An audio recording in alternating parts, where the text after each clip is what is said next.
It was a Tuesday night, one of those plain evenings you hardly remember, until life throws something at you that changes everything. I had warmed up leftovers from the night before, chicken and potatoes, the kind of no-frills meal Michael always ate without comment. He sat across the table, chewing slow and steady, scrolling on his phone like nothing in the world could bother him. Then, in the middle of dinner, he lifted his eyes with that detached, icy look of his and said, Elaine, I think we should get a DNA test for Ethan. At first, the words didn't even register. I honestly thought he was joking, trying out some grim attempt at humor. But there wasn't a hint of a smile on his face, no edge of sarcasm in his tone. His jaw was stiff, his gaze fixed on the table instead of me. The sound of his fork hitting the plate was sharp enough to slice through the silence. My chest squeezed tight, like the air had been pulled out of the room. 14 years. We'd been raising Ethan together for 14 years. Every sleepless night when colic left him crying until morning. Every bandaged knee. Every messy science project at the kitchen table. Every muddy soccer game under pouring rain. We'd been a team, or at least, I believed we were. And now my husband was tearing that apart. Are you serious? I tried to laugh, hoping he'd grin, admit it was ridiculous. But he didn't. His face stayed cold, unmoving, almost carved from stone. The absurdity of it made my head spin. I could still picture him in that delivery room, tears streaming down his cheeks the very first time he held Ethan. Michael never cried, not even at his own mother's funeral. But he broke down that day, clutching our newborn like life had finally given him a reason to feel. I'd carried that memory like a lifeline, but now it felt more like a cruel illusion. I didn't scream at him. I didn't fling the plate or demand to know how he dared accuse me. Instead, I moved through the rest of the night like nothing had been said, then lay awake beside him in the dark. He slept soundly, breathing steady, while I stared at the ceiling fan, counting each slow turn, wondering how everything had gone so wrong. Over the next 3 days, the silence between us thickened until it was unbearable. He left the house earlier than usual, came home late, barely glanced my way. And then, without another word exchanged, we found ourselves sitting in a private clinic, side by side, waiting for the attendant to call us in. That morning Ethan had asked why we were all going to see a doctor. Michael, calm and clipped, told him it was just a routine checkup, some blood work. I couldn't bring myself to say otherwise. I didn't tell my sister Laura, who called me nightly to check in, or my best friend Sandra, who always had a strong opinion about men. I kept it buried inside, because to speak it out loud felt like admitting it might be true. The attendant welcomed us too cheerfully, as if she couldn't feel the weight pressing down between our chairs. Her smile felt like a spotlight burning against my shame. Did she see me as the unfaithful wife? Did she see Michael as the betrayed husband? Or maybe to her we were just another couple unraveling quietly in her waiting room. When she swabbed Ethan's cheek, he winced and looked straight at me for reassurance. I gave him a smile, though inside I was trembling. Michael didn't smile, didn't even meet my eyes. He signed the papers with a steady hand, as if it were no more important than renewing the car insurance. I sat frozen, struggling to hold myself together, certain the walls of that clinic were pressing closer and closer. That was the moment it truly hit me. My husband, the same man who had cried with joy in a hospital room 14 years ago, no longer trusted me. And in his silence, in his distance, I realized this test wasn't just about Ethan's bloodline. It was about the very core of our marriage. The days that followed felt like trudging through thick fog, each hour heavy, stretched too long. Michael hardly spoke. He left before the sun came up, returned long after dark, and when he did sit down at the table, he ate fast and wordless, as if being near me was more chore than comfort. At first, I tried to pretend life hadn't shifted. I folded his shirts. I left his coffee in the thermos by the door. I set the table the way I always had. But the silence between us grew into something solid, a wall neither of us could climb. Ethan noticed it before I could cover it up. One evening, while nudging the peas on his plate, he whispered, "Mom, is Dad mad at me?" Asterisk his wide brown eyes searched mine, pleading for an answer that could make it all okay. My throat closed up, but I forced a smile. Asterisk no, sweetheart, he's just tired. Work's been tough. Asterisk. The lie tasted sour. But what else could I say? That his father doubted he was his own son? That our family's foundation was cracking beneath us? When Laura called me that night, her familiar voice warmed through the phone, I nearly spilled everything. She had always been my anchor, the one who pulled me back when life grew dark. But instead, I just told her I was tired. She paused, then sighed. You know, Elaine, Michael has always had this streak. Remember when he'd question me about every tiny detail when I babysat Ethan? He worried about the most ridiculous things. I used to think it was because he cared too much. But sometimes I wonder if he just doesn't know how to trust. Her words cut deep, because I remembered it too. Years earlier, when Ethan was still little, Michael had accused me of leaving the back door unlocked after I'd stepped in from the garden. I hadn't. I knew I hadn't. But he looked at me with those same cold eyes, as if my word didn't matter. Some wounds don't heal, they harden over, only to split open again with the smallest touch. Even the house seemed different during those days of waiting. It no longer felt like home. It felt like a sterile hospital ward, cold, heavy, filled with unspoken dread. Michael moved through it like a patient on autopilot, distant, unreachable. Even the air itself seemed to press down on me. I started catching the little changes. He took his laptop into the study and closed the door, something he'd never done before. One morning, I discovered it locked with a password. It had always been open, cluttered with endless spreadsheets and do-it-yourself repair articles we never got around to. He kept his phone with him at all times, carrying it into the garage, slipping it into the bathroom, checking it in places where I couldn't see. It never left his hand. At night, when he finally came to bed, he would roll to his side and fall asleep within minutes, as if his conscience was perfectly clear. Meanwhile, I stayed awake, listening to the faint hum of the refrigerator downstairs, counting the slow ticks of the clock, each second stretching out like water dripping from the ceiling of a cave. I began to wonder what had started this suspicion in him. Had someone whispered that Ethan didn't resemble him? Had a friend made some careless remark that lingered in his mind? The thought seemed absurd. Ethan had his father's dimpled chin, the same curls that refused to stay flat, even the same scowl when anger burned in him. But reason didn't matter anymore. The doubt had already taken root inside Michael, and it spread like climbing ivy, creeping into every part of our lives. By the fifth night, the silence pressed down so heavily I wanted to break it with a scream. I watched him sit with the sports section lifted high, ignoring me, and I realized then it wasn't only Ethan he was questioning, he was turning his doubt toward me as well. There was nothing left for me to do but wait for the result, the piece of paper that would either prove me right or destroy everything I thought we had built. The morning of the results, I couldn't even sip from my coffee. The mug sat on the table untouched, steam fading into nothing, while I bit down on my lip until it bled. My hands trembled, twisting together restlessly, nails pressing into the skin of my palms. Thank God Ethan had already gone to school. I couldn't let him see me this way. Michael drove us in silence, both hands clamped tight on the steering wheel, his knuckles pale as bone.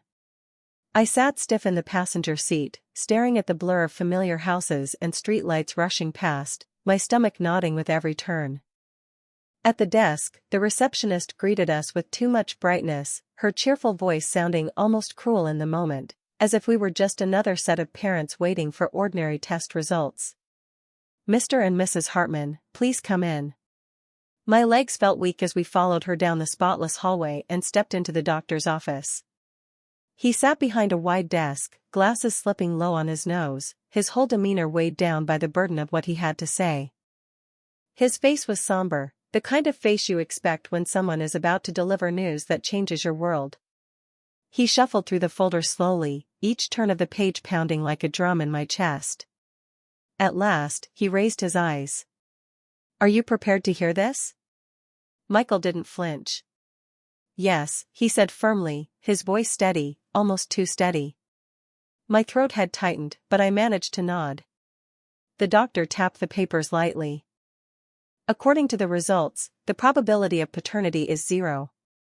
Mr. Hartman is not Ethan's biological father. The words hit like a hammer. The room tilted, my ears filled with ringing. My hands went cold, drained of blood. Next to me, Michael leaned back in his chair, exhaling sharply through his nose as though his suspicion had just been confirmed. "I knew it," he muttered. But the doctor continued. He looked at me, and his gaze held something that chilled me more than judgment. It was concern. Careful, professional concern. "There's something more," he said, speaking with deliberate caution. "Along with the father's DNA, we also check the mother's as a control." He paused, as if searching for the right way to phrase it. "Mrs. Hartman. Ethan is not biologically related to you either." I froze. My heart seemed to stop beating.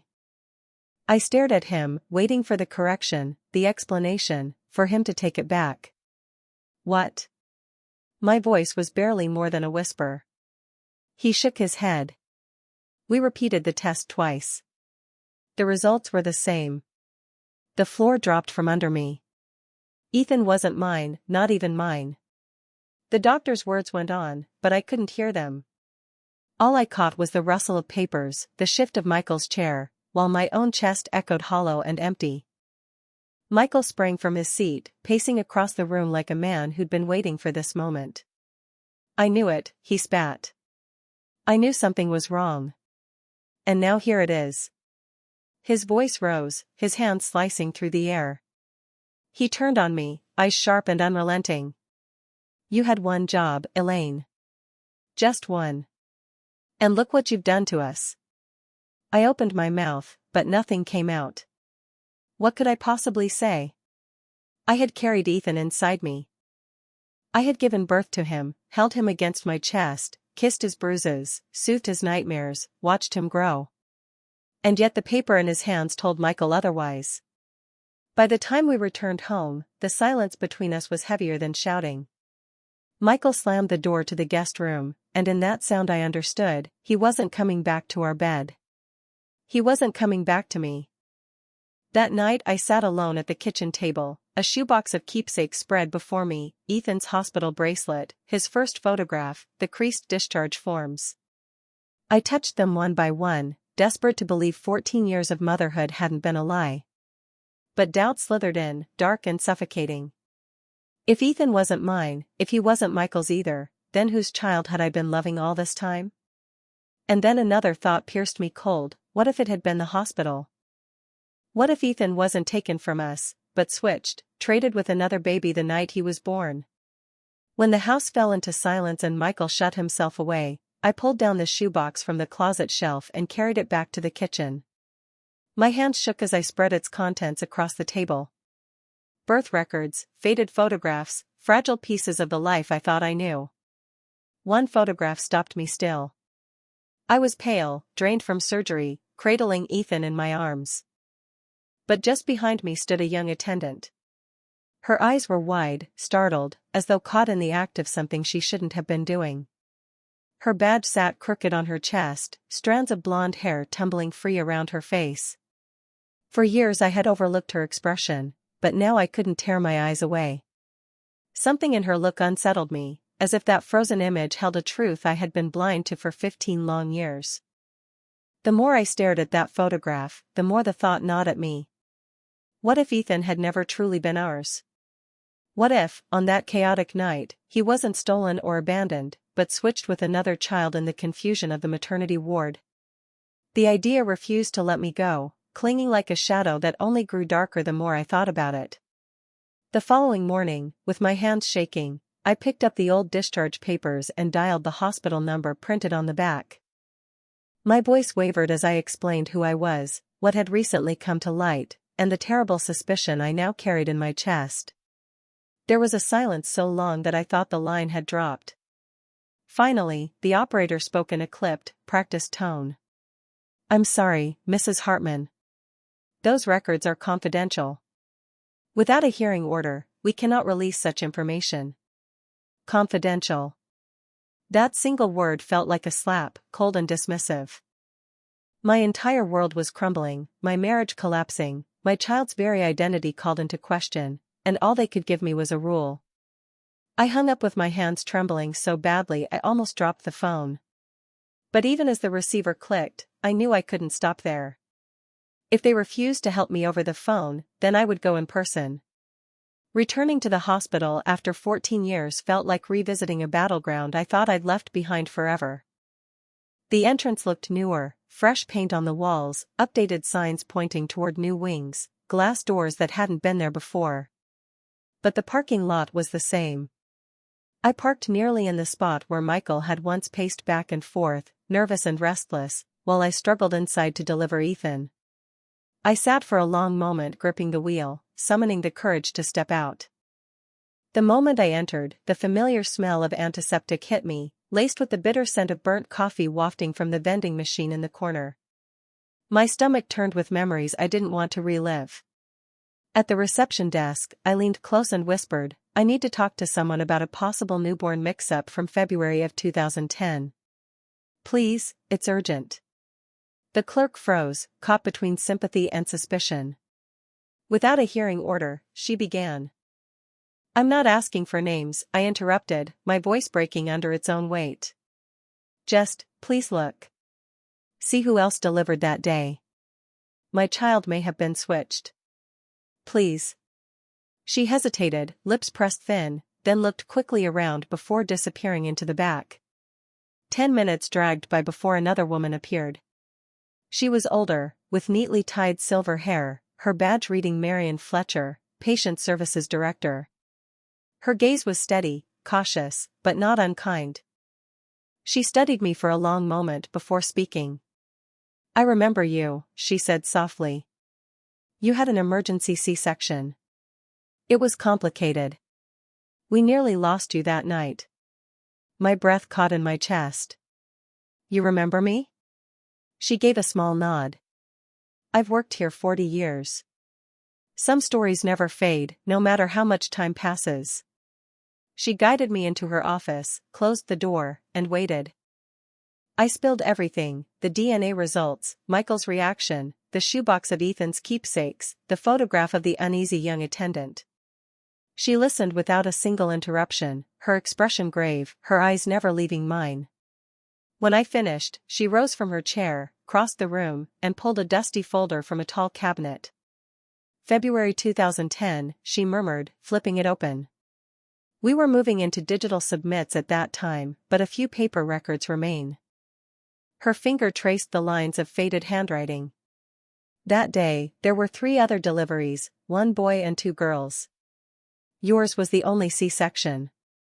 My heart pounded so loud it echoed in my ears. "Could a mistake have happened?" I asked, hardly breathing. Marion let out a long, weary sigh. 3 attendants were out sick that week. The staff was stretched thin. "I won't lie to you, Mrs. Hartman, it's possible." I gripped the edge of her desk, my hands unsteady. "Possible." The word rang in my mind like a bell that wouldn't stop. She closed the folder and looked at me directly. "There was also a new attendant that week. Very young, very inexperienced. She didn't last long. Her name was Kara Sutton. You might want to begin there." I left the hospital with my heart racing, one name echoing again and again, Kara Sutton. The attendant in the photograph. The girl with the guilty eyes. The key to the truth. I didn't know where to begin, but when I finally confided in Sandra, she didn't hesitate. "You need a lawyer," she said bluntly. "Not just any lawyer. Someone who knows how to fight hospitals and won't back down." She gave me a name, Daniel Mercer. 3 days later, I was in his office. He was in his 40s, sharp-eyed, calm-voiced, jotting notes on a yellow legal pad while I laid everything out, the DNA results, my visit to the hospital, the name of the young attendant. When I finished, he leaned back in his chair. "Elaine, I need to be upfront with you. If you go down this road, the truth may not bring peace. It will bring answers, yes, but also pain.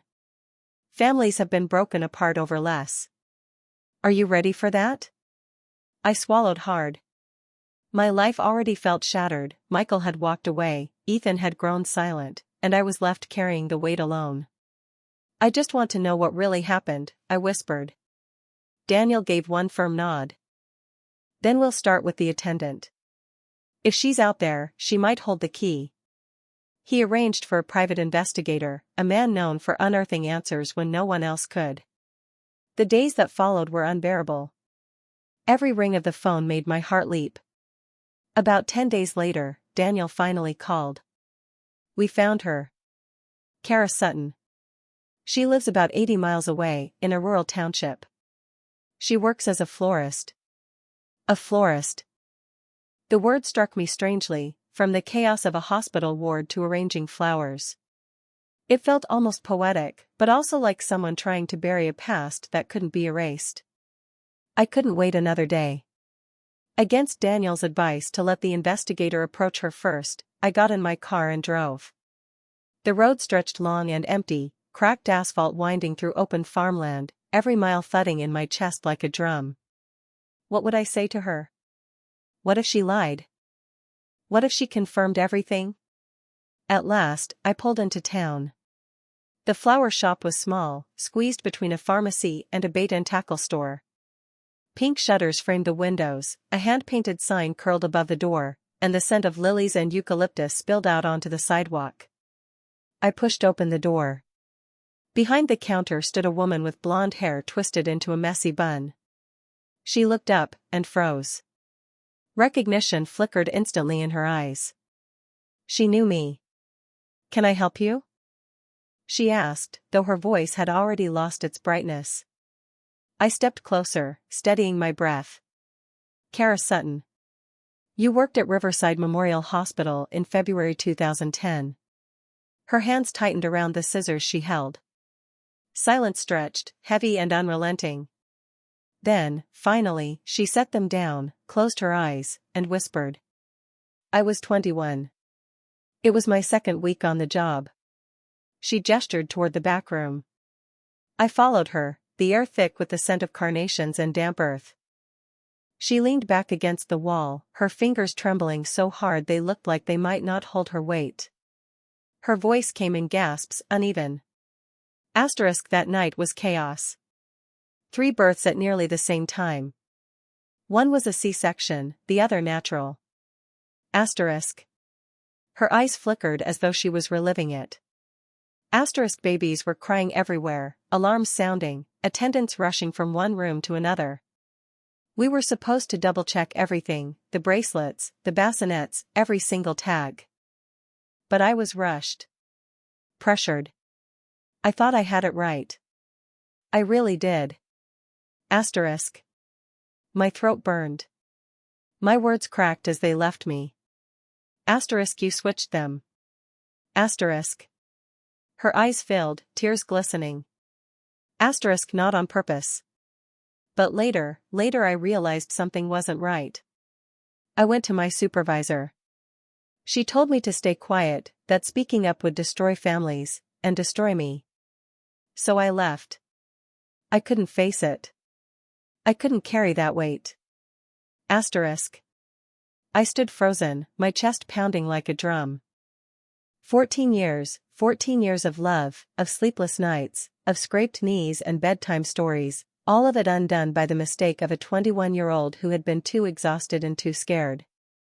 But she wasn't done. Her eyes lifted and searched mine, pleading. I remember the other mother. She had red hair tied back in a ponytail. Her husband worked construction. Her name was Clara. Clara Jennings. The name scorched itself into me, seared like fire. For the first time since this nightmare began, there was a direction, a name, a possible truth. And along with it, a terrifying possibility, that somewhere out there, another boy, my boy, had been living a life that should have been Ethan's. The drive to Clara Jennings's address felt like drifting through a dream I wasn't ready to wake from. Daniel's investigator had pulled the information, but holding that slip of paper in my hands felt surreal. An address written in ink, a doorway to the truth I wasn't sure I had the strength to walk through. The neighborhood was modest, narrow streets lined with rows of brick houses, shutters faded from years in the sun. Children's bikes and chalk drawings cluttered the sidewalks. Clara's home was a 3-story with lace curtains hanging in the windows, a small flower pot balanced on the porch railing. When she opened the door, the smell of cinnamon and faint baby soap floated out. She was smaller than I expected, her red hair tied in a loose bun, her face pale but softened with warmth. For a moment, she looked ready to shut the door. Then, almost in a whisper, she said, *, you were at Riverside Memorial Hospital. February 2010. *, it wasn't a question. I nodded. *, please, may I come in? *. She hesitated before stepping aside. Inside, the house carried the weight of family life, worn couches, a crocheted blanket, faint music drifting from upstairs. In the living room, a teenage boy sat hunched on the sofa, earbuds in. He looked up only briefly, long enough for me to see his prosubmit. My breath caught in my throat. The shape of his jaw, the curve of his brow, it was Michael. I would have known that face anywhere. Noah, Clara said softly, *, say hello. *, the boy tugged out an earbud and gave me a polite nod, suspicion clouding his eyes the way teenagers often carried it. I managed a weak smile while my heart pounded. Ethan wasn't with me that first day. I needed to face this truth myself before dragging him into it. But just standing there, looking at Noah, I felt the ground shift beneath me. Clara sat across from me, wringing her hands. Her voice quivered. *, I need to tell you something. For years, I've felt something wasn't right. Noah's blood type doesn't match mine, or my husband's. The pediatrician brushed it off, said these things happen. But I knew. I just never had proof. *. Her words sank deep, piercing me. 2 mothers, 2 strangers, carrying the same doubt in silence for 15 long years. My hand shook as I leaned forward. *, I think. I think our children were switched that night. *. She pressed her hands to her face, tears filling her eyes. *, dear God. *, we sat there in silence, the weight of that possibility thick as storm clouds pressing against the ceiling. Finally, I whispered, *, will you do a DNA test? For Noah. For Ethan. For all of us. *. She looked at me a long time, then nodded. Yes. *. The days waiting for the results stretched longer than any before. I thought the wait for Ethan's original test had been unbearable, but this was worse. This wasn't just about Michael's doubts anymore, this was about the very foundation of my life as a mother. When the call finally came, I was sitting at the kitchen table.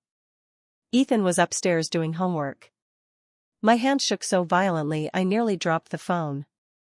Daniel's voice was calm, measured, as though he feared one wrong word might break me. Elaine, the test confirmed it. Noah Jennings is your biological son. And Ethan?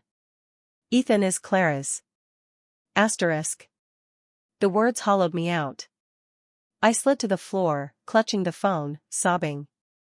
Not because I had lost Ethan, nothing could erase the 14 years we had lived, the love we had shared, but because the very ground of our lives had been shattered by one exhausted mistake in a crowded ward. I pressed my forehead to my knees, rocking as tears soaked my hands. When I finally lifted my eyes to Ethan's photo on the mantel, his gap-toothed smile, his curly hair, that familiar dimple, I whispered, *, you are my son. No matter what the papers say, no matter what blood proves, you are mine. In that moment, I understood, love binds stronger than DNA, stronger than blood, stronger than any cruel twist of fate. Nothing could take Ethan away from me. But Michael grew colder by the day. Even after the truth came out, even after the test confirmed Noah and Ethan's identities, he showed no interest in salvaging what was left of us. If anything, he seemed almost relieved, like he had finally found an excuse to walk away. He left earlier for work, came home later, and when he did return, he hardly looked at me. I focused on Ethan, holding him close, reminding him nothing could change my love, but the gnawing suspicion kept digging at me. Michael's distance wasn't only about the test results. Something more was happening. One afternoon, while paying bills, I logged into our bank account. I wasn't hunting for secrets, I was only trying to keep busy, to steady myself with something practical. But the transactions lit up like warning lights. A hotel charge on the edge of town. Dinner for two at a restaurant I'd never been to. A florist's receipt for roses I never received. My hands shook so hard I had to grip the table to steady myself. That evening, I waited. When he came through the door, tossing his keys aside, I held the receipts in my hands. Asterisk, who are the roses for, Michael? Asterisk.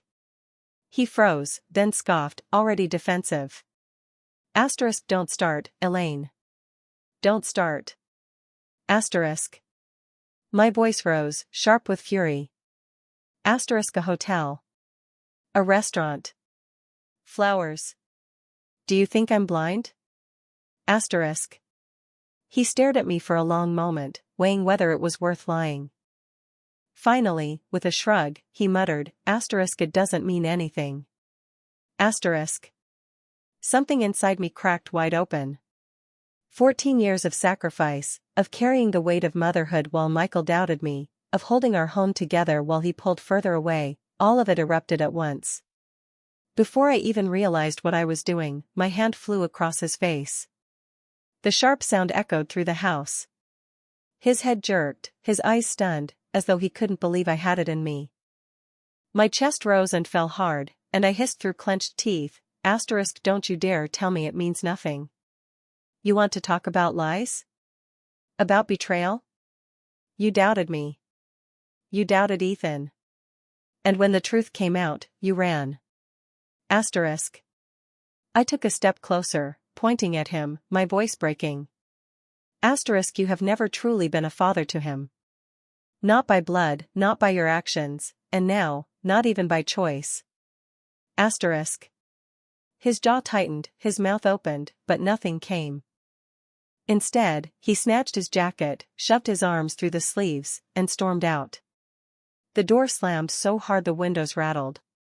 For 4 nights, he didn't come home. Ethan asked where his father was, and I gave him the only truth I could bear to say, asterisk, he's not here. Asterisk.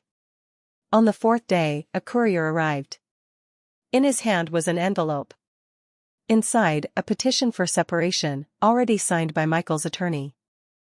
No phone call, no conversation, just his neat, clipped signature at the bottom, as though 14 years of marriage had been nothing more than a contract he was now canceling.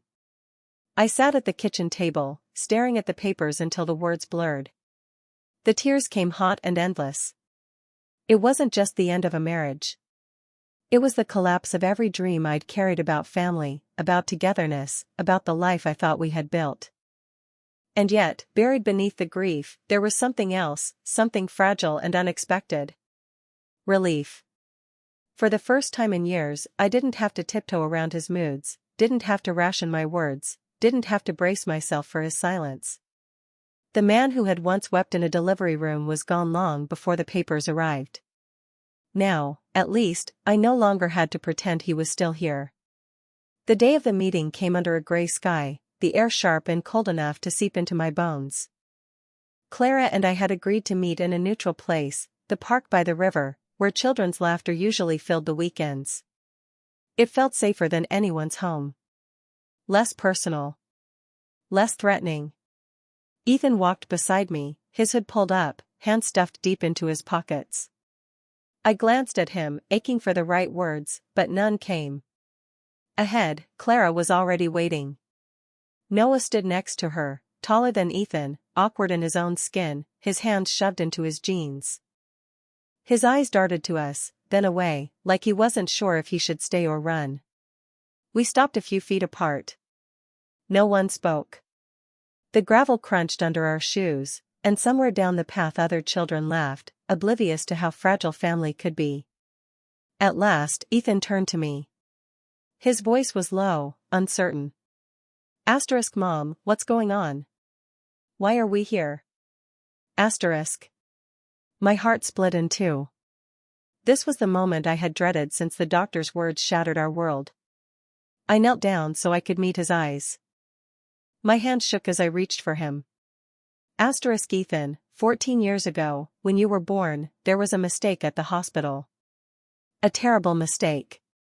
The DNA test showed something I never imagined. You're not my son by blood. But you are my son. Always. Nothing can change that. Asterisk. His eyes widened. His lips trembled. Asterisk not your son? What are you talking about? You raised me. You're my mom. Asterisk. Yes, I whispered, tears spilling over. Asterisk I am your mom. I've been your mom each and every day of your life. Blood doesn't change that. Asterisk. He pulled back, shaking his head. Asterisk then what am I? Who am I? Asterisk his voice cracked, splintering me. Noah shifted beside Clara, uncomfortable, his gaze flicking between us. He didn't look smug or angry, only lost. So she's my mom, he muttered, nodding toward me. Clara touched his arm gently. Asterisk by birth, yes. But I raised you, Noah. Just as Elaine raised Ethan. None of that disappears. Asterisk. For the first time, the boys looked at each other fully. I saw it then, the resemblance. The line of Noah's brow, the twist of Ethan's mouth when he was upset. Two fragments of a puzzle scattered for 14 years. But Ethan couldn't see it. Not yet. He turned from me, shoulders hunched, fists pressed deeper into his pockets. Asterisk so I'm not yours. Not Dad's. I'm nobody's. Asterisk. I reached for him, but he flinched away. My chest ached with the crack of it. Asterisk no, Ethan. You are mine. Nothing on paper can erase the years we've lived together, the love we share. You are my son. Asterisk. He wouldn't look at me. His voice dropped to a whisper, raw and jagged. Asterisk then why does it feel like I don't even know who I am anymore? Asterisk. The question lingered in the cold air, heavy and without answer. Noah stared at the ground, shifting uneasily. Clara's eyes glistened with tears. And there, on that gravel path by the river, I felt the weight of what had been uncovered. Two boys, side by side, yet oceans apart. Not strangers, not brothers, trapped between two families, two truths, and two mothers who loved them with everything they had. And as Ethan tugged his hood tighter and turned away, I knew this was only the beginning. The days after the park were the hardest I had ever known. Ethan barely spoke. At home, he kept his head up, retreating into his room, refusing to eat at the table. The house, once alive with his laughter, sank into silence. I tried to give him space, but each night I sat outside his door, pressing my palm to the wood. Asterisk I love you, Ethan. That hasn't changed. It never will. Asterisk sometimes I thought I heard him stir inside, but he never answered. One evening, I found him on the porch steps, his knees drawn to his chest. His face was hidden, his voice trembling when he finally spoke. Asterisk if I'm not your son by blood, then who am I? Asterisk. I sat beside him, close but not too close. You're mine, I whispered. Asterisk not because of DNA. Not because of papers. Because every day of your life, I've loved you, raised you, fought for you. Blood doesn't make a family, Ethan. Love does. Asterisk. He didn't look at me, but he didn't pull away either. And for me, in that moment, that was enough to keep holding on. In the middle of all the chaos, I found myself once again sitting across from Daniel Mercer. His desk was as orderly as ever, the papers spread out in careful rows between us. He leaned forward, his tone steady but unyielding. Asterisk the hospital won't move unless we force them. If you're ready, we'll submit. We'll take this to hearing. Asterisk. I stared down at the documents, at the columns of polished formal wording. Each line seemed to carry the weight of every sleepless night, every unanswered question, every tear Ethan had shed alone in his room. My chest tightened, but my voice did not waver. Asterisk. I'm ready. We go all the way. Asterisk. I knew no official, no ruling could return the years that had been stolen from us. No piece of paper could erase Ethan's pain overnight. But the matter could give us what we deserved: truth, accountability, and perhaps a small measure of justice. A month later, on a quiet spring afternoon, I wrapped a blanket over my knees and sat out on the porch. The air was heavy with the smell of cut grass, damp earth, and the promise of new beginnings. In the yard, Ethan and Noah passed a basketball between them. At first their movements were stiff, uncertain, as though the air itself carried too much history. But slowly, the rhythm came, hesitant bounces turning into something easier, more natural, the kind of flow only boys seem to find. They weren't bound by blood, but they weren't strangers either. Just two lives reshaped by one mistake, now fumbling toward something like brotherhood. I watched them, my heart filling with something I hadn't felt in months: hope. I had lost my marriage, and with it the illusion of the family I thought I had. I had lost the certainty of Ethan's beginnings.